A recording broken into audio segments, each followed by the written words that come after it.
pelo menos uma vez por ano, se morasse longe, ele tinha que se programar para sair da sua casa e ir cultuar a Deus em Sião, ali em Jerusalém, no templo, né? E quando eles vinham nessa caminhada, eles faziam uso desses salmos, desses cânticos. Então eles cantavam na sua caminhada, na sua trajetória. Cantavam, entretanto, realidades que viviam, né? Eles colocavam na letra, a composição, situações que eles podiam estar atravessando. E esse salmo nos relata que quando eles vinham, chegando ali em Jerusalém, para adorar a Deus, né?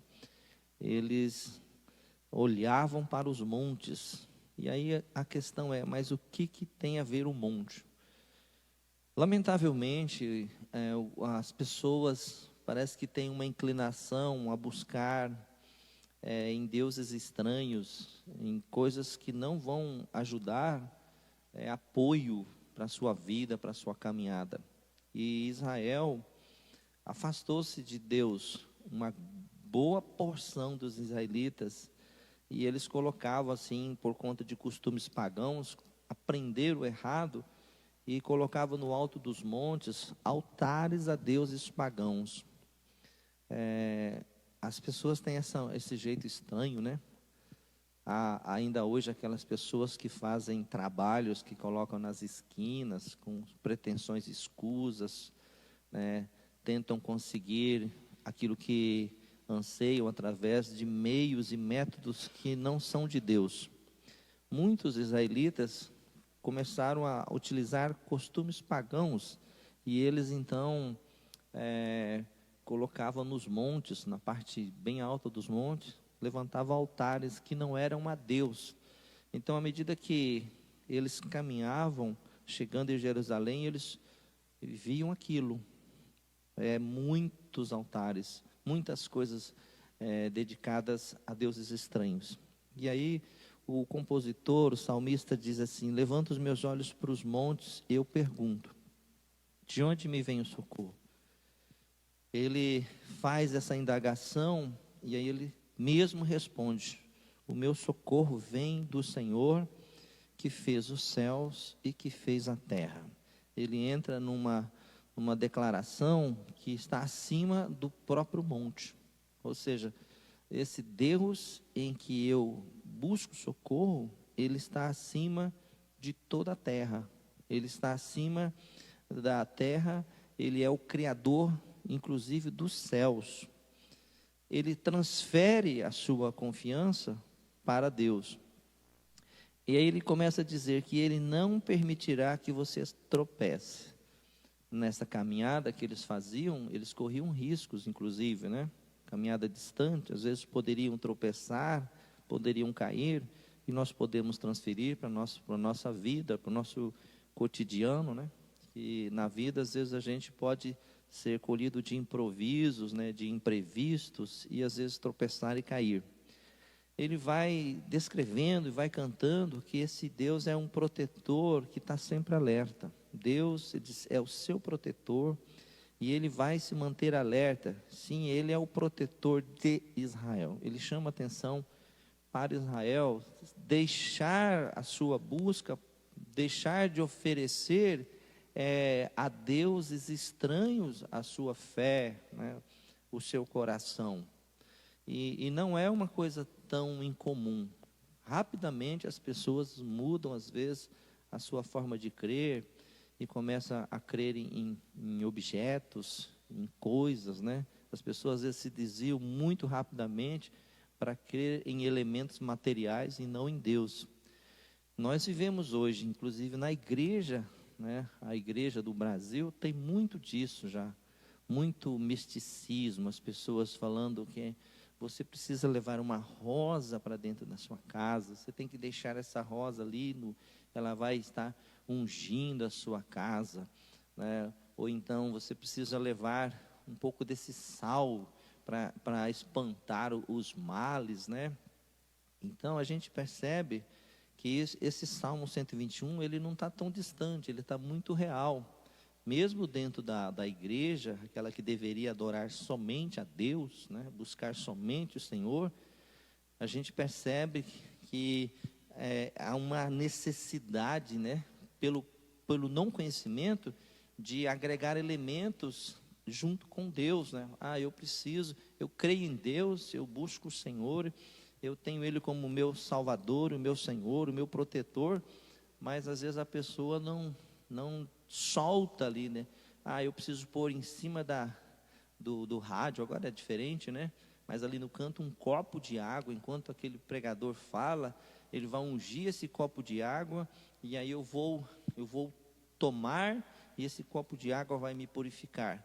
Nós vemos a igreja hoje muito envolvida com isso, que são elementos paganizantes, porque nós precisamos crer que Deus, Ele é suficiente em nossa vida. Deus, Ele é suficiente. Não precisamos de nenhum elemento, mas cada vez mais nós percebemos a igreja, principalmente aqui a que nós conhecemos mais perto, que é do Brasil, introduzindo esses elementos, ungindo objetos. E o pior ainda é que alguns, quando faz essa unção desses objetos, eles tributam em cima, eles colocam um preço em cima disso, eles cobram por aquilo, né? Eles faz a pessoa levar para casa aquilo, e eles ainda vai colocar um preço, dizendo que é assim mesmo, e as pessoas às vezes compram aquilo e pagam caro para poder ter aquela bênção. Mas quando nós observamos o Salmo 121, o olhar do salmista para os montes, quando ele identifica a própria grandeza do monte, né, e o que podia estar lá em cima, ele dá uma resposta que ele derruba esse monte, ele coloca o monte por terra, porque ele substitui o monte, substitui esse material, né, por um Deus que é criador dos céus e da terra.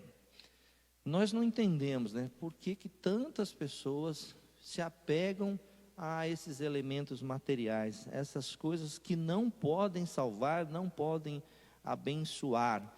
E precisamos entender que o protetor de Israel, ele diz, o protetor da igreja, eu digo para o irmão, para a irmã, você que me ouve, que o seu protetor é Deus, é o Senhor. Não, você não pode se deixar enganar quando alguém lhe oferecer uma proposta que não seja Deus. A Bíblia fala que é nele, por ele e para ele são todas as coisas. Não há necessidade do ser humano agregar nenhuma bagagem, não precisa de nenhum outro elemento, né? Não precisa de nenhum ritual. A Bíblia Sagrada diz que Jesus, quando ele morreu e ressuscitou, ele crava na cruz todos aqueles elementos judaizantes, aquilo que havia antes, sacrifício de cordeiro, né? As pessoas comiam ervas amargosas, as pessoas praticavam elementos que eram bem visuais, né? Que apontavam para Jesus Cristo. Todos aqueles rituais apontavam para Jesus Cristo, né? Hoje a gente vê pessoas dizendo assim, eu sou o levita da igreja.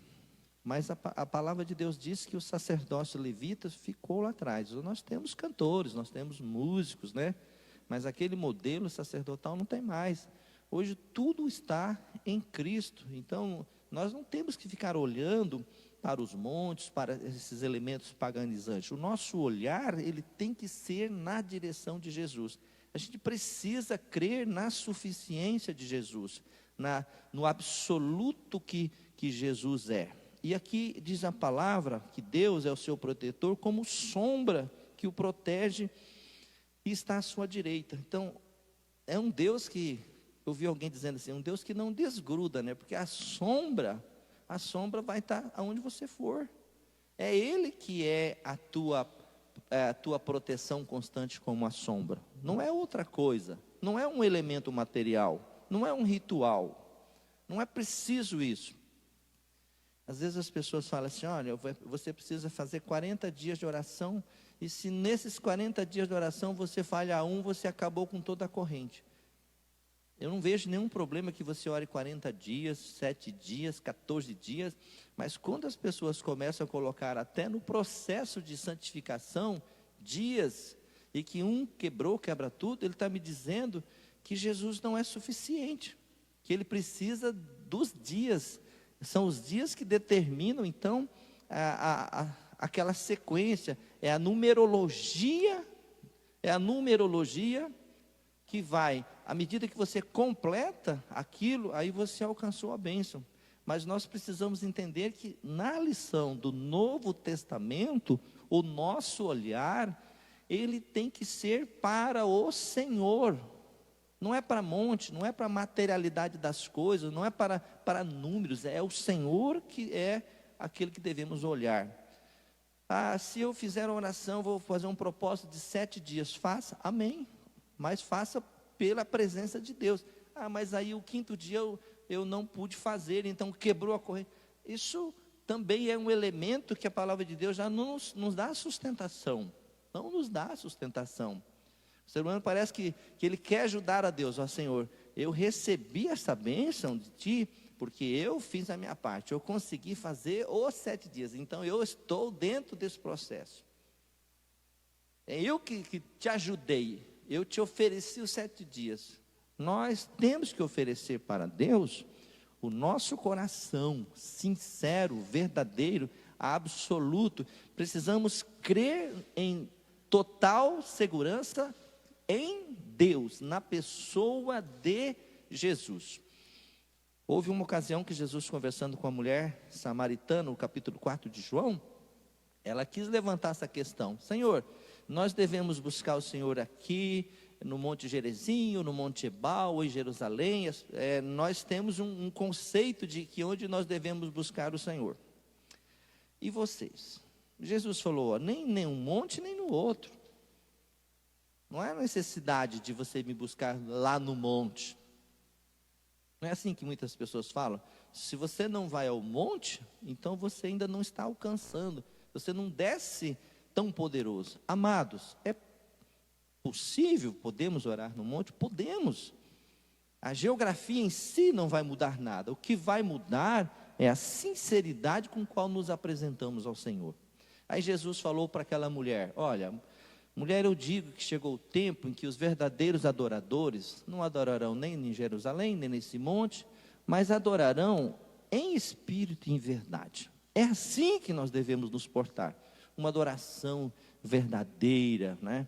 Jesus chegou a dizer assim, quando vocês forem me buscar, quando forem orar, entra no teu quarto, tranca a porta e ora lá em secreto, e o teu pai que te vê em secreto, e ele em secreto te recompensará. Nós precisamos perceber que Cristo nos verdadeiramente libertou. Verdadeiramente sois livres se Cristo vos libertar. Então esse salmo, eu vejo ele como um salmo que nos esclarece, nos mostra o que Deus fez por intermédio de Jesus. Levanto os meus olhos para os montes, de onde me virá o socorro? Levanto os meus olhos para os objetos, eu vou olhar para uma flor ungida, eu vou olhar para algo que alguém lá na igreja fez um trabalho, ungiu e leva para casa. Amados, aonde Cristo fica? Se ainda dependemos disso, aonde fica o sacrifício de Jesus? Aonde fica o poder de Jesus? Será que Jesus vai precisar que eu agregue qualquer elemento? Agregue um monte? Agregue essa rosa? Agregue esse sal? Agregue esse elemento que a pessoa ungiu? Cristo é suficiente. A Bíblia diz que o próprio Senhor falou, todo poder me é dado no céu e na terra.